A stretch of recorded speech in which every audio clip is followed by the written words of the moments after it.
जय हिंद दोस्तों, स्वागत है आपका यूटी एक्सपर्ट की ऑर्गेनाइजेशन सीरीज में। दोस्तों मैं आज की वीडियो में आप लोग को ब्रिक्स ऑर्गेनाइजेशन से जितने भी क्वेश्चन एग्जाम में पूछे जाते हैं उसको विथ डिटेल के माध्यम से आपको कराऊंगा। ठीक है, तो चलिए आज का सेशन शुरुआत करते हैं। दोस्तों यहाँ पे ब्रिक्स है और मैं सेशन शुरुआत करने से पहले आपको बता दूं कि ये ब्रिक्स है क्या चीज़ और इसकी स्थापना क्यों की गई, इसका मेन पर्पज क्या है। यहाँ पे दोस्तों यदि ब्रिक्स की बात करें तो यह ब्रिक्स 5 देशों का संगठन है। ठीक है, ब्रिक्स 5 देशों का संगठन है। यदि इसके पर्पज की बात करें कि ब्रिक्स की स्थापना की गई कि इसका मेन पर्पज क्या है, तो ब्रिक्स के अंतर्गत जितने भी देश आते हैं, ठीक है, इसमें करेंट की बात करें तो ब्रिक्स में केवल 5 सदस्य देश हैं इस समय, लेकिन इन फ्यूचर बढ़ सकते हैं क्योंकि जब इसकी स्थापना हुई थी तो उस समय केवल 4 सदस्य देश थे, केवल ब्रिक था। ठीक है, ये ब्रिक्स नहीं था, केवल ब्रिक था। जैसे ब्राज़ील, रसिया, इंडिया, चाइना था, लेकिन साउथ अफ्रीका नहीं था, ये बाद में जोड़ा गया। तो इसका मेन पर्पज यही है कि इसके अंतर्गत जितने भी देश आते हैं, यदि इनमें कोई प्रॉब्लम क्रिएट हो जाती है, जैसे कि सामाजिक हो गया, आर्थिक हो गया, राजनीतिक हो गया, या फिर सैन्य हो गया, या फिर अदर एरिया से कोई प्रॉब्लम इनमें क्रिएट हो जाती है, तो ये मिलजुल कर क्या करेंगे, उस प्रॉब्लम का सामना करेंगे, उसको हैंडल करेंगे। इसका मेन पर्पज यही है। ठीक है, तो चलिए अब एग्जाम के पॉइंट ऑफ व्यू से जो क्वेश्चन ब्रिक्स से पूछा जाता है उसको हम लोग देख लेते हैं। यहाँ पे पहला है पूर्ण रूप। ठीक है, ब्रिक्स का फुल फॉर्म क्या होता है। तो ब्रिक्स जो दोस्तों देखिए, सबसे पहले इसके फुल फॉर्म की बात करें तो ब्राज़ील देख लीजिए, ब्राज़ील, रशिया, ब्राज़ील, रशिया, आई से इंडिया, ठीक, सी से चाइना, सी से चाइना और एस से साउथ अफ्रीका हो जाएगा। ठीक है, एस से साउथ अफ्रीका हो जाएगा।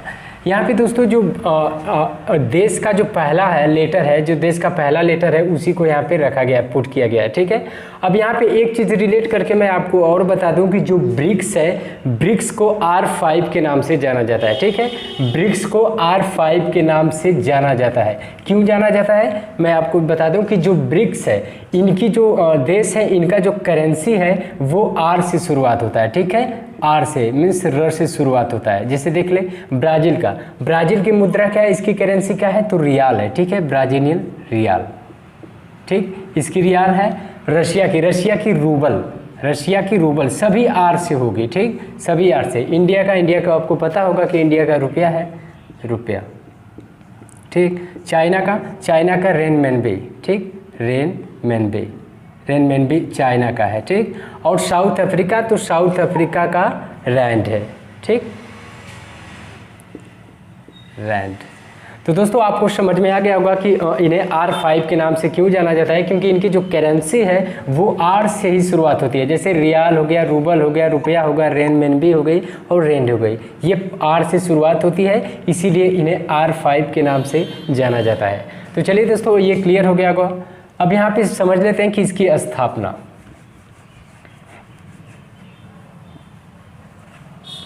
यहाँ पे दोस्तों यदि इसकी स्थापना की बात करें कि ब्रिक्स की स्थापना कब हुई थी, तो इसकी स्थापना जून 2006 में, ठीक, जून 2006 में इसकी स्थापना हुई थी। किसकी, ब्रिक्स की। जब इसकी स्थापना हुई थी तो उस समय केवल 4 सदस्य देश थे। जब ब्रिक्स की स्थापना हुई थी तो उस समय केवल 4 सदस्य देश थे। ठीक है, कौन था, एक थी ब्राज़ील, रशिया, इंडिया और चाइना था। लेकिन 24 दिसंबर, देखिए 24 दिसंबर 2010 को ब्रिक्स का 5वां सदस्य के रूप में साउथ अफ्रीका बना था। ये लिख लीजिए, ये बहुत ही स्टार लगा दीजिए, ये इंपॉर्टेंट क्वेश्चन है क्योंकि पूछा है, एक बार पूछा था कि एक बार का कई बार पूछा है। यदि प्रीवियस ईयर का क्वेश्चन उठा के देखेंगे तो उसमें यही ब्रिक्स से क्वेश्चन पूछा था कि जो साउथ अफ्रीका है यह ब्रिक्स में कब शामिल हुआ, तो 24 दिसंबर 2010 को 5वां सदस्य के रूप में शामिल हुआ। ठीक है, यहाँ पे अब चलिए देख लेते हैं मुख्यालय। इसका मुख्यालय कहाँ है, ब्रिक्स का मुख्यालय दोस्तों चीन के संघाई में। ठीक है, चीन के संघाई में इसका मुख्यालय है। ब्रिक्स का मुख्यालय कहाँ है, चीन के संघाई में इसका मुख्यालय है। अब यहाँ पे बात आई चीन की। ठीक है, तो चीन से रिलेट करके मैं आपको बता दूं कि चीन है, चीन की इसमें कैपिटल क्या है, चीन की कैपिटल बीजिंग है। ठीक है, चीन की कैपिटल बीजिंग, ठीक, चीन की कैपिटल बीजिंग है। और यहाँ की यदि प्रेसिडेंट की बात करें तो प्रेसिडेंट है देखिए सी जिनपिंग, ठीक है, शी जिनपिंग यहाँ के प्रेसिडेंट हैं चाइना के, ठीक। चीन के शंघाई में इसका मुख्यालय है। यदि इसके कैपिटल की बात करें तो बीजिंग, और यहाँ के प्रेसिडेंट कौन है? शी जिनपिंग, जो कि आप स्क्रीन पे देख पा रहे होंगे, ठीक है। अब यहाँ पे अध्यक्ष की बात करें दोस्तों, यहाँ पे यदि अध्यक्ष की बात करें कि जो ब्रिक्स है, ब्रिक्स के करेंट में अध्यक्ष कौन है, तो देखिए अध्यक्ष हमारे देश के ही हैं, ठीक है। अध्यक्ष हमारे देश के ही हैं जिनका नाम है KV, ठीक है। इनका देखिए नाम है KV कामत, KV कामत है, ठीक है। ब्रिक्स के अध्यक्ष की यदि करेंट में बात करें कि ब्रिक्स के अध्यक्ष कौन हो, तो KV कामत आप बताएंगे। और ये किस देश से बिलोंग करते हैं, तो ये है इंडिया के, ये इंडिया के हैं, ठीक है। ये इंडिया के हैं और इंडिया के किस राज्य से आते हैं, तो कर्नाटक राज्य से हैं, ठीक है।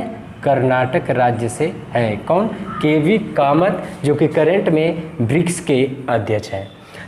यहाँ पे यदि देखिए जनसंख्या की बात करें, यहाँ पे दोस्तों यदि जनसंख्या की बात करें तो पूरे विश्व का लगभग 42% जनसंख्या ब्रिक्स देशों में निवास करती है। सबसे बढ़िया और सबसे इम्पोर्टेंट क्वेश्चन कि कुल जनसंख्या का कितना प्रतिशत ब्रिक्स देश में निवास करते हैं, तो 42%। जबकि आपको पता होगा कि जनसंख्या के मायने में इंडिया सबसे टॉप पे है, ठीक है।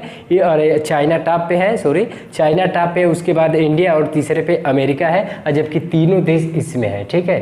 तीनों नहीं, दोनों है, इंडिया और चाइना है, ठीक है।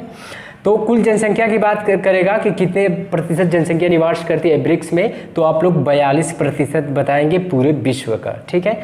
अब यहाँ पे आई कुल GDP, मतलब ग्रॉस डोमेस्टिक प्रोडक्ट। कुल GDP ग्रॉस डोमेस्टिक प्रोडक्ट मतलब सकल घरेलू आय कितना है, तो 24%।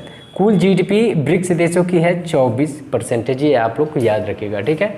यहाँ पे लास्ट है शिखर सम्मेलन। देखिए सबसे इम्पोर्टेंट शिखर सम्मेलन है, ठीक है। शिखर सम्मेलन इम्पोर्टेंट, तो मैं आपको बार बार कहता हूँ कि जब भी आप लोग ऑर्गेनाइजेशन से रिलेटेड कोई टॉपिक को कवर करें, याद करें, तो उसमें जो मुख्यालय होता है वो याद रखें, फुल फॉर्म होता है वो याद रखें, हेडक्वार्टर क्या है, और करेंट में उसके अध्यक्ष कौन है, और कितने शिखर सम्मेलन हो चुके हैं, प्रारंभ वाला और अंतिम वाला, ये आप लोग जरूर याद रखें, ठीक है। तो यहाँ पे हम लोग बात करते हैं शिखर सम्मेलन की। तो ब्रिक्स में टोटल कितने शिखर सम्मेलन हो चुके हैं, यहाँ पे यदि आप लोगों ने नोट कर लिया है तो मैं आपको मिटाने जा रहा हूँ,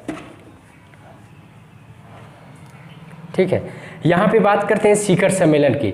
तो दोस्तों ब्रिक्स में कुल शिखर सम्मेलन 12 हो चुके हैं, ठीक है। 12 शिखर सम्मेलन हो चुके हैं, और जो इम्पोर्टेंट होता है एग्जाम के पॉइंट ऑफ व्यू से, वो पहला होता है और इंड वाला होता है, ठीक है।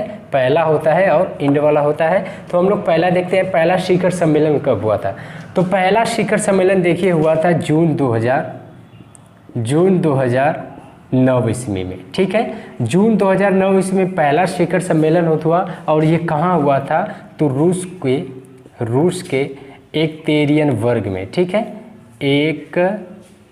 एकतेरियन वर्ग में, आप लोग स्क्रीन पे देख पा रहे होंगे। रूस का जो पहला शिखर सम्मेलन हुआ था, ब्रिक्स का जो पहला शिखर सम्मेलन हुआ था जून 2009 में रूस के एकतेरियन वर्ग में, ठीक है। ये फर्स्ट रहा, लेकिन 12 बार हो चुका है शिखर सम्मेलन। तो मैंने आपको बताया कि जो पहला होता है वो इम्पोर्टेंट होता है, और जो लास्ट वाला होता है वो इम्पोर्टेंट। तो लास्ट वाला की बात करें तो लास्ट वाला शिखर सम्मेलन देखिए हुआ है सेंट पीटर्सबर्ग में, ठीक। सेंट पीटर्सबर्ग में हुआ है, जो कि कहाँ है, ये पड़ता है, ये साउथ अफ्रीका में, ठीक है। ये साउथ अफ्रीका में पड़ता है, ठीक है। इसका शिखर सम्मेलन हुआ था, और कब हुआ था, तो 17 नवंबर, ठीक, 17 नवंबर 2020 को, ठीक है। 17 नवंबर 2020 को ये लास्ट शिखर 12वां शिखर सम्मेलन हुआ था, ठीक है। पहला की बात करेगा तो जून 2009 में रूस को एकतेरियन वर्ग में बताएंगे, और लास्ट वाले 12वां की बात करेगा तो सेंट पीटर्सबर्ग में साउथ अफ्रीका में जो पड़ता है 17 नवंबर 2020 में हुआ था, ठीक है। दोस्तों ब्रिक्स से जितने भी क्वेश्चन एग्जाम में पूछे जाते हैं मैंने आपको विथ डिटेल के माध्यम से बता दिया है, ठीक है। तो आज की इस वीडियो में बस इतना ही रहेगा। अब हम मिलेंगे अगले वीडियो में अगले ऑर्गेनाइजेशन टॉपिक के साथ। तब तक के लिए जय हिंद दोस्तों।